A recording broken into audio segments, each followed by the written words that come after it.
നമുക്ക് മ്യൂസിയത്തിൻ്റെ ഉള്ളിലേക്കൊന്ന് കയറി നോക്കിയാലോ. ഒരുപാട് നല്ല കാഴ്ചകൾ അവിടെ കാണാനുണ്ട്. സൂവിൻ്റെ ഉള്ളിലേക്ക് കയറിയാൽ ഇടത് ഭാഗത്തേക്ക് ഉള്ള റോഡിന് ഇങ്ങോട്ട് പോയി കഴിഞ്ഞാൽ കല്ലുകൾ കൊണ്ട് ഉണ്ടാക്കിയ ഓരോ ഇതാണ്. ചെടികളൊക്കെ നല്ല ഭംഗിയിൽ ഉണ്ടാക്കിയിട്ടുണ്ട്. ഈ വഴികളൊക്കെ കാണാൻ തന്നെ നല്ല സ്റ്റൈലാണ്. അതാണ് മ്യൂസിയം.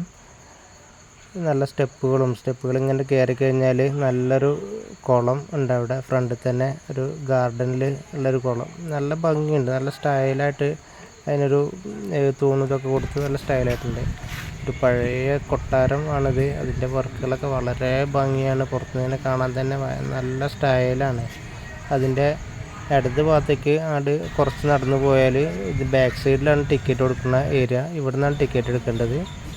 20 രൂപയുള്ളൂ ടിക്കറ്റിന്. കയറി കഴിഞ്ഞ് നേരെ കാണുന്നത് രാജാവിൻ്റെ വാളാണ്. ഇതൊക്കെ ഒരുപാട് ഭംഗിയുള്ള നാലുകെട്ടിൻ്റെ രൂപമൊക്കെ അതേപോലെ തന്നെ മരത്തിൽ ഉണ്ടാക്കി വെച്ചതാണ്. ഇതൊക്കെ ആനക്കൊമ്പിൽ ഉണ്ടാക്കി വെച്ച കുറേ സാധനങ്ങളാണ് കേട്ടോ. ആനക്കൊമ്പിൽ കൊത്തുപണികൾ ചെയ്തതാണ്. ചെറിയ രീതിയിലുള്ള കൊത്തുപണികൾ വരെ ആനക്കൊമ്പിന്മേൽ ചെയ്യുക. അതുകൊണ്ടാണ് ആനക്കൊമ്പിൽ വളരെ മനോഹരമായ ഒരുപാട് കൊത്തുപണികൾ അവിടെ കാണാൻ കഴിയും. ഇതൊക്കെ ആനക്കൊമ്പിൽ ചെയ്തിട്ടുള്ളതാണ്. ഇതൊരു രഥം അങ്ങനെ തന്നെ അവിടെ വെച്ചിരിക്കുകയാണ്. പിന്നെ ഒരുപാട് ശില്പങ്ങൾ അവിടെ ഉണ്ട്.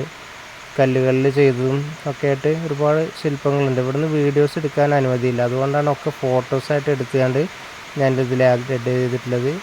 അപ്പം എല്ലാവരും സബ്സ്ക്രൈബ് ചെയ്യാത്തവരൊക്കെ സബ്സ്ക്രൈബ് ചെയ്യുക, ലൈക്ക് ചെയ്യുക, ഷെയർ ചെയ്യുക, മാക്സിമം സപ്പോർട്ട് ചെയ്യുക.